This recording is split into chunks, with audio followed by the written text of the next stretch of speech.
All right, good Sunday afternoon to everybody. Welcome to Randall's weather page. I'm going to get right into it. A lot of things I want to show you today, but I'm going to make this not long, but pretty short, but just want to get a lot of information out to you. First off, here's the 2 o'clock advisory. Maximum sustained winds on Sally is 60 miles per hour, moving at the west-northwest at 12 miles per hour. Under the latest advisory, notice going in right at the mouth of the Mississippi, coming out of Louisiana, pretty much going right over New Orleans as a hurricane, then tropical storm. Look at the movement. That's 8 a.m. Monday. This is 8 p.m. Tuesday. Look at that slow movement. Man, that is slow. So 8 p.m. Tuesday, it'll be right on Lake north part of Lake Pontchartrain, and then up into southwest Mississippi by 8 a.m. on Wednesday. So around 8 p.m. Monday. So Monday night into early Tuesday morning, you will have landfall of what will be Hurricane Sally. I want to let you know that I will be doing live on YouTube. I will be streaming live on YouTube during the landing, and make sure that we keep everybody informed. Make sure that we've got everything under observation. So make sure that you connect with me. Make sure that you like and subscribe to my YouTube page so you can stay informed, and I'll keep this streaming while Sally goes in. Once again, that's the 2 o'clock advisory, 60 miles per hour, west-northwest at 12 miles per hour. A lot of Hurricane Hunter flights going into this today. Also, you can see the tropical force wind field is definitely gaining in size. So they say by 8 a.m. Monday, this will be a hurricane. We'll see. It could be tonight. We'll see. Notice you have your hurricane warnings that basically cover the central to all the way to western Louisiana coastline and pretty much all of the Mississippi coastline. And then you have tropical storm warnings basically from the Mississippi-Alabama border all the way over to the Emerald Coast coastline in Florida. Okay. Still, so this is what the National Hurricane Center says. This is where the center of the eye would be. But notice that this center can be north and go into Mississippi, or the center could be south and go into, central Louisiana. So there's still a wide area of where the eye of the hurricane can come in. So still some movement that could possibly happen on this hurricane. I'm going to go all the way over. I want to show you the storm surge potential. This and the rain is going to be the big story out of Sally. Over here on the Emerald Coast coastline, 1 to 3 feet in storm surge. Mobile Bay, so around 2 to 4 feet. Ocean Springs over to the Mississippi-Alabama border, 4 to 7 feet surge. And this is why there's real concern. 7 to 11 feet from the mouth of the Mississippi over to near to the west of Ocean Springs. That includes Lake Pontchartrain being 4 to 6 feet up. All right. And then 1 to 3 feet from Burns Point to Port Fourchon. And then 4 to 7 feet from Port Fourchon to the mouth of Mississippi. So that's this is going to be this area right in Louisiana, going into Lake Pontchartrain, coming into New Orleans. Really going to have to watch. Okay, really going to have to watch.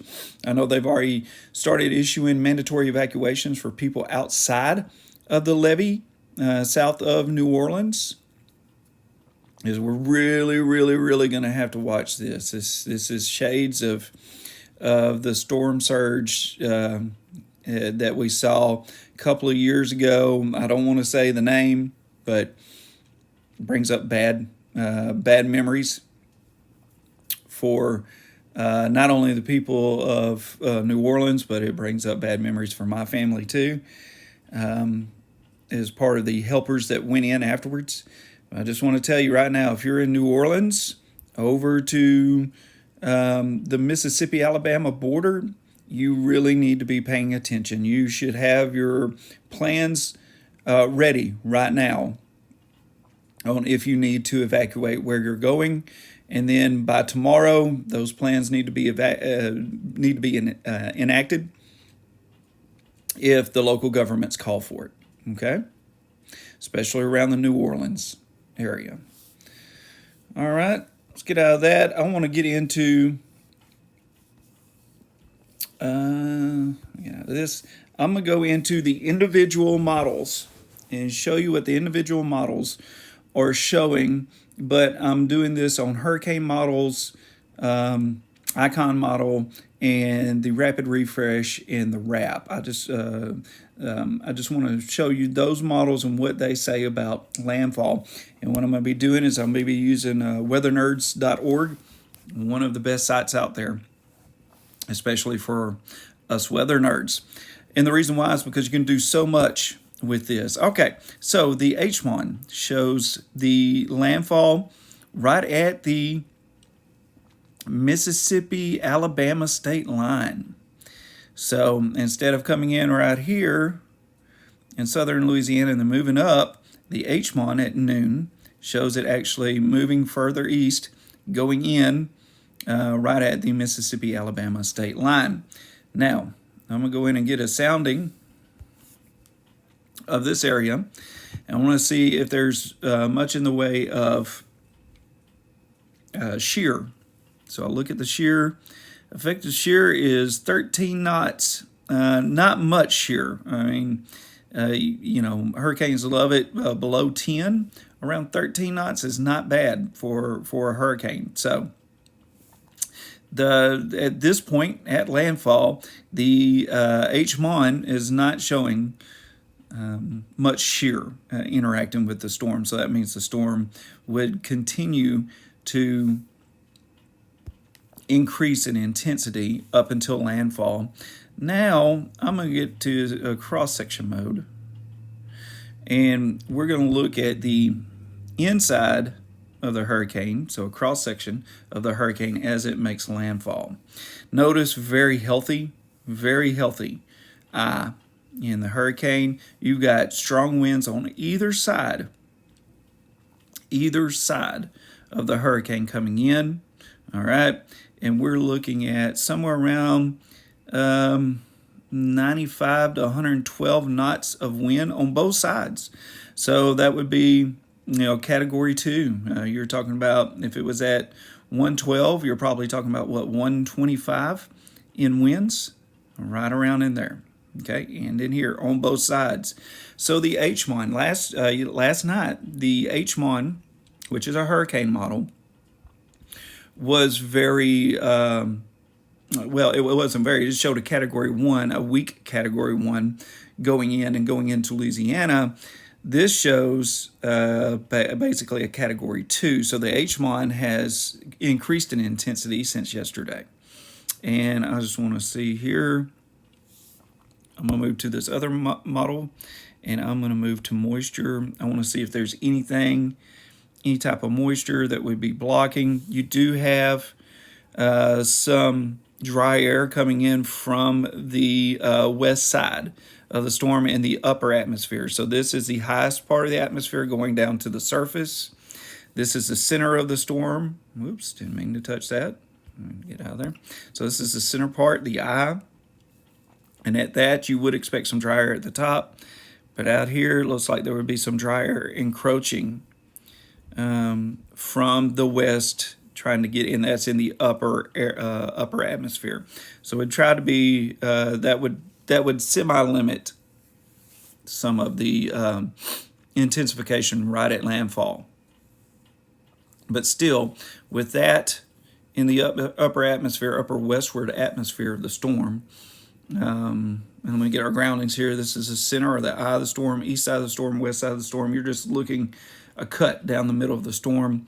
That would be dry air in the the west side of the northern part of the atmosphere. Okay, so west side upper atmosphere, a little dry air trying to come in. Good on the east side, a little dry air encroaching on the west part of that. So once again, that's what the H-Mon shows. H-Mon shows again going in right at the Mississippi-Alabama border, which means that a lot of the surge would be going in. That would change the surge amount to less over here and more going into Mobile Bay. That would move your 7 to 11 feet going into Mobile Bay. That's based off the H-Mon, okay? Let's go look at the H-Wharf. Notice landfall further west, kind of in line with what the National Hurricane Center is showing, but not as strong. I'm going to go get a sounding. We're going to see why they see that. Let's look at our shear rate. Notice the shear rate here is 27 knots. So more shear, and that's why the H-Wharf is not seeing as an intense storm at landfall.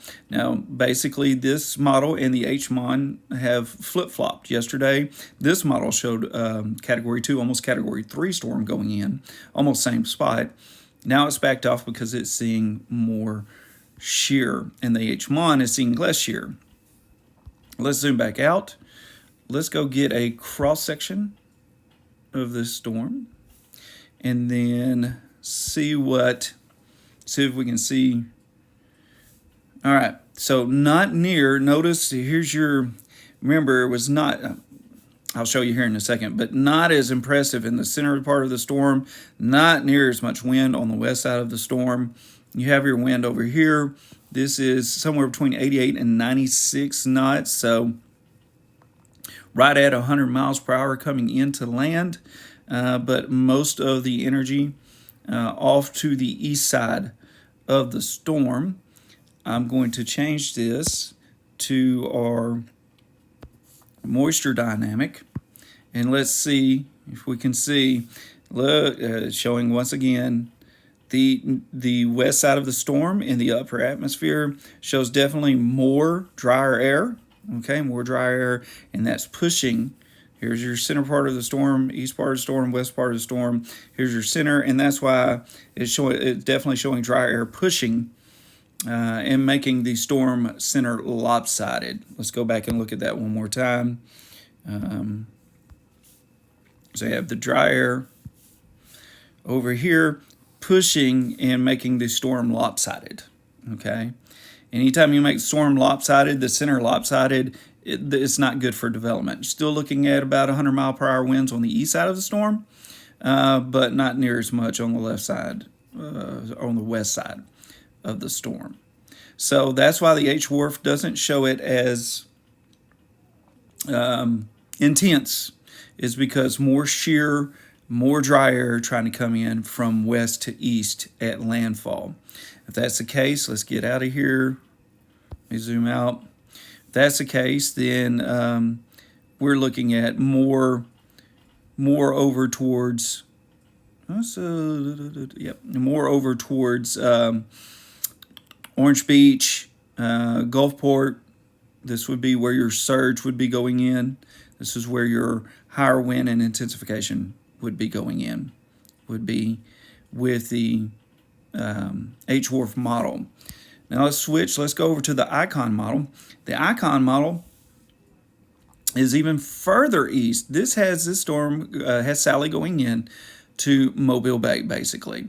And it actually doesn't have it going in until Wednesday at 15Z. So these other ones are Monday night, Tuesday, early Tuesday morning.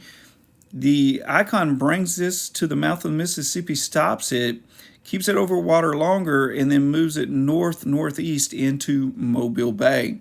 So different with the Icon. Icon sees it out. This is hour 75. The other ones are hour 50.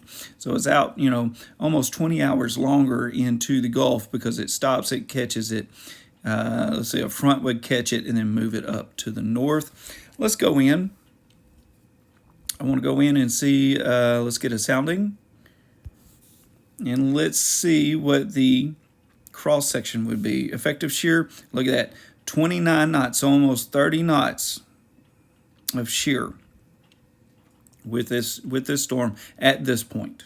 Okay, 29 on the shear. That's a lot of shear. Definitely keep it from developing as much. Let me zoom out. I got to zoom back in on this model. And then I'm going to go get a cross section. We'll take a look. It definitely looks better than the H-Wharf on the icon.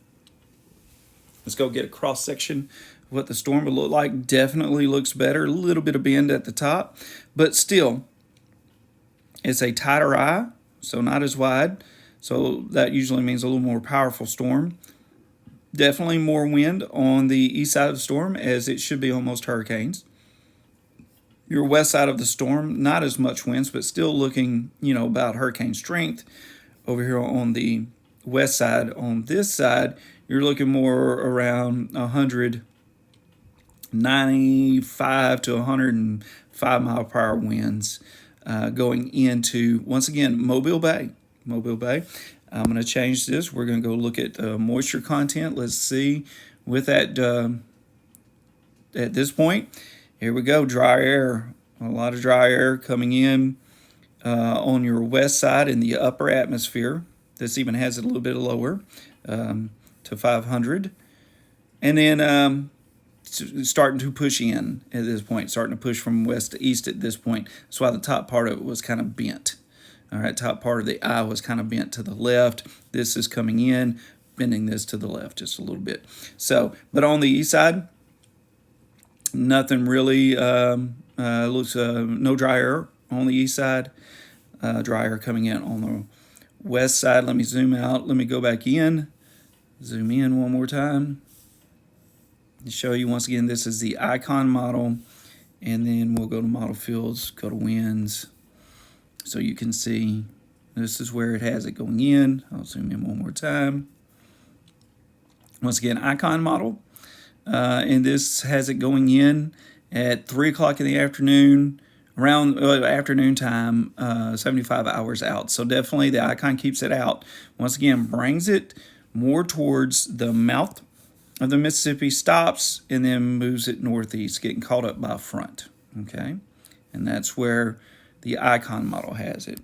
I'm going to the rapid refresh. Now, usually I don't show this, but the rapid refresh is pretty good about positioning. I can only go out to 21 hours, so this will be Monday at 11 o'clock in the morning, okay? I'm going to zoom in one more time. But I just want to show you that this time tomorrow morning, I'm going to get a sounding. Let's see if we see any shear in the rapid refresh model.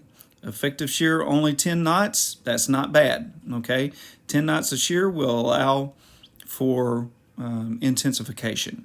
All right, let's zoom out. I'm going to zoom back in. And then I'm going to go in and get a cross section. And just from the outside, you can already tell it's by this time tomorrow. The rapid refresh shows Sally trying to wrap her moisture, trying to wrap her storms all the way around. Still opening on the side, but still trying to wrap all the way around. Let's go get this sound. Let's get this cross section. All right, so the rapid refresh model already shows 70 to 80 mile per hour knots. So about right at 90 miles per hour, 85 to 90 miles per hour shows it being a hurricane. The center is not well defined yet, but still you can tell where the eye would be. And most of the activity is going to be on the east side of the storm, which is normal for a developing storm. I'm going to change the fields to the moisture field. Let's take a look at it. Still some dry air on the west side, on the west side of the storm in the northern atmosphere, the top part of the atmosphere. Okay, but still not too bad. Not too bad. Your east side, your center, and most of your west side has decent moisture. So a little bit of dry air on the west side in the northern part of the atmosphere, the top part of the atmosphere, but everything else looks pretty good. So that's 21 hours out. That's 11 o'clock on tomorrow. So rapid refresh showing decent. Let's go to the WRAP model. Okay. Let's go ahead and get a sounding inside the WRAP model, and let's see if there's effective shear. And this one, I believe, I have it going out to 17Z. That would be tomorrow. So 5 o'clock tomorrow. Shear, not much. You got some, but your effective shear is about 1 knot. So not much shear whatsoever. That means that this hurricane would be able to, this would be able to develop into a hurricane. I'm going to zoom out. I'm going to zoom back in. And then we'll get a cross section. Notice it doesn't have the storms all the way around the center. Only about 60% of it wrapped. Now let's go in and get this cross section. Go across, get cross section, and let's see. You have winds. You're going into the orange right here. So 58. So you're about 63, 64. About 65. We'll call it 65 mile per hour winds because this is in knots over here. So not a hurricane yet. So the WRAP does not have this as a hurricane. It has it as a top level, pretty much not much intensity growth in between now and tomorrow. Don't know if I believe that, but that's what the WRAP model shows. Notice not much over here on the west side whatsoever. On the east side is where your action is. Let's go in and take a look at the moisture on this side, or for WRAP on this. Notice a lot of dry air on the west side in the top part of the atmosphere. A lot of dry air over here. And that's why it's not seeing as much of a development. So that's what the WRAP model shows. I'm going to move on to the GFS, and this is one of the top things that we need to definitely keep an eye on. And what we're keeping an eye on, I'm not showing GFS position, I'm just showing the GFS total rainfall probability. Okay, and I'm going to show this with the GFS, the European model, the UK Met model, and the Canadian version, because the amount of rain that can fall is going to be one of the two main things, surge and the amount of rain that can fall. So I'm going to go to 120 hours out. This is for the GFS. Let me grab my marker here. Here we go. All right, notice New Orleans about 3.9, Slidell, right around Slidell, 7.6 inches. This is going to be around Biloxi, Gulfport, around 8.7 inches, just north, 10, almost 11 inches into the central part of Mississippi. Mobile, 3 or 4 inches. And notice the trend of where the center of Sally would go, right there. But that's what the GFS model. So from New Orleans over to Mobile Bay is what the GFS model is showing where most of the rainfall would fall with Sally. Okay, let's back out of the GFS. Let's go into the European model. Let's go into the same hour frame. That's 120. Whoops. All right. Make sure I'm looking at it. Okay, 120. More rain on the European model for the New Orleans area. Almost 10 inches of rain. 10 inches of rain in the New Orleans area, Lake Pontchartrain. Look at that. Almost 17 inches of rain around just south of Slidell, around the Louisiana Mississippi border. For Biloxi, Gulfport, you would have about 15 inches of rain on average. Mobile Bay would be around 9 inches. Further in western part of the Emerald Coastline, you're looking about 10.5 inches. And notice once again, European showing the same path, moves it from to the northeast. So you're looking into the middle part of Alabama, getting anywhere between 5 and 10 inches of rain, extending up into Tennessee. So we definitely have to watch out. But along the coastline, it's going to be a surge and a rain event. That's going to be your two main discussions, surge and rain. Okay, so that's the European. Let's get off of the European. I want to go into the UK Met, and I have to zoom in here, and it doesn't give me specifics, but gives me a general trend. On the UK Met, it shows a further eastern landfall. So here in New Orleans, like, you would see barely anything. Biloxi Gulfport, not much. You move over towards Mobile Bay, you're talking about 10, 15 inches plus. And that extends into the western part of the Florida Panhandle. Around Pensacola, Destin would be looking at a lot of rain, and then kind of dries up as you move into central Florida. And notice the trend here is southern Alabama, more into Georgia and South Carolina, North Carolina. Is where, so this shows an earlier pickup. It shows a earlier pickup by the front, moving it further east throughout the whole model on the, that is the UK Met. And then I'll go to the last one, which is going to be the Canadian version. And oops, let's see here. Let me move it to total. There we go. Move it into the better one. Let's go to 120 there.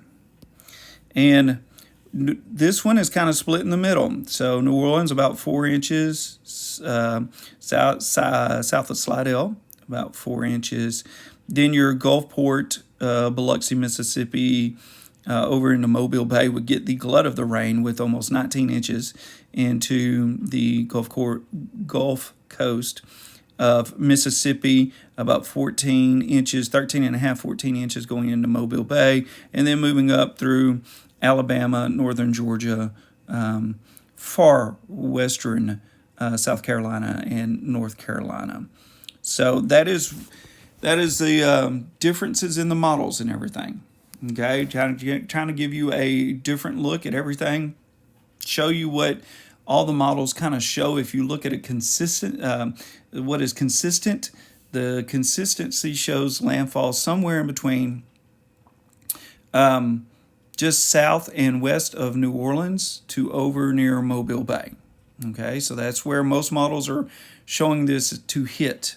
Most models are showing this to hit Monday night into early Tuesday morning, with a couple of outliers being Tuesday during the day into probably Tuesday night, early Wednesday, if it moves further to the east. A lot of rain. You're talking about general from New Orleans all the way over to Destin, Pensacola, Panama City. Those areas, you could be seeing anywhere from, let's say 3 inches of rain up to 15 plus inches of rain. And the storm surge is going to be on the east side of the storm, wherever the storm goes in. Wherever Sally goes in, the east side is what's going to see all that storm surge. So if it comes in towards Louisiana, this is going to be pushing into the New Orleans area, the Lake Pontchartrain area, into the coastline of Mississippi. And if it goes in further east, then the surge goes in further east and less on the west side. But the main reason why you see all these heavy rainfall totals is because, there's 12 hours of almost stall in a lot of these models when it comes to Sally. And unfortunately, that stall happens right around when it gets to the tip of Louisiana. So that just allows all this area right here to get a ton of rain. Okay, so that's what I wanted to show you today. Once again, I will be doing a live stream whenever Sally decides to go in. Make sure that you click the subscribe, click the bell icon to make sure that you are first to be notified. You can share this with your friends, your family, your coworkers. Make sure that everybody's in the know. Once again, it's not a lot of hype whatsoever. What I'm trying to do is just show you what the weather is trying to show us. All right, trying to keep you informed, trying to make sure that you have the best information possible for where you are at. Thank you very much for watching this, and I really appreciate it, and we will see you tomorrow.